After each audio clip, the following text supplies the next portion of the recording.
മധുര തിരുപ്പറൻകുണ്ട്രം കാർത്തിക ദീപ വിവാദ കേസിൽ സുപ്രീം കോടതിയെ സമീപിക്കാൻ തമിഴ്നാട് സർക്കാർ.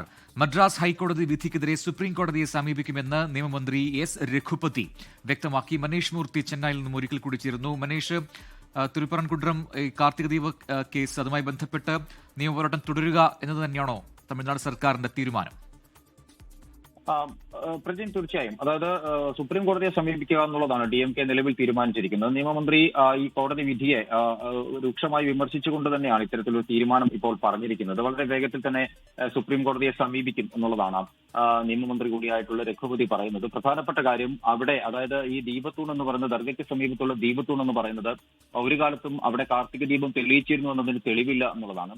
മാത്രമല്ല, ആർക്കിയോളജി ഡിപ്പാർട്ട്മെന്റ് നടത്തിയ പരിശോധനാ ഫലം ഇതെല്ലാം തന്നെ കോടതിക്ക് മുമ്പാകെ വെച്ചിരുന്നതാണ്. പക്ഷേ ഇതൊന്നും പരിഗണിക്കാതെയാണ് കോടതി ഇത്തരത്തിലുള്ള ഒരു വിധി പുറപ്പെടുവിച്ചിരിക്കുന്നത് എന്നാണ് എന്തായാലും നിയമമന്ത്രി പറയുന്നത്, രഘുപതി പറയുന്നത്. അപ്പോൾ ഇനിയിപ്പോൾ വരും ദിവസങ്ങളിൽ എന്തായാലും സുപ്രീം കോടതിയെ സമീപിക്കുക, അത് കൃത്യമായ സ്റ്റാൻഡാണ് ഗവൺമെന്റ് ഇക്കാര്യത്തിൽ എടുത്തിരിക്കുന്നത്.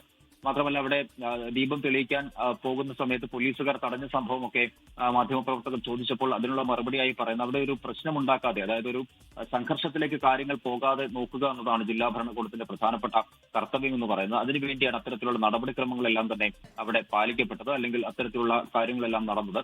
പ്രശ്നമുണ്ടാക്കാൻ വേണ്ടി ഒരു വിഭാഗം ശ്രമിച്ചുകൊണ്ടേയിരിക്കുന്നു. അവിടെ ഈ കാർത്തിക ദീപവുമായി ബന്ധപ്പെട്ട വലിയ തോതിലുള്ള പ്രശ്നമുണ്ടാക്കാൻ അവിടെ ഒരു വിഭാഗം ശ്രമിക്കുന്നുണ്ട് എന്നും എന്തായാലും നിയമമന്ത്രി പറയുന്നുണ്ട്. എന്തായാലും വളരെ അടുത്ത ദിവസങ്ങളിൽ തന്നെ സുപ്രീം കോടതിയെ സമീപിക്കുക എന്നുള്ളതാണ് DMKയുടെ തീരുമാനമായി നിയമമന്ത്രി പറയുന്നത്.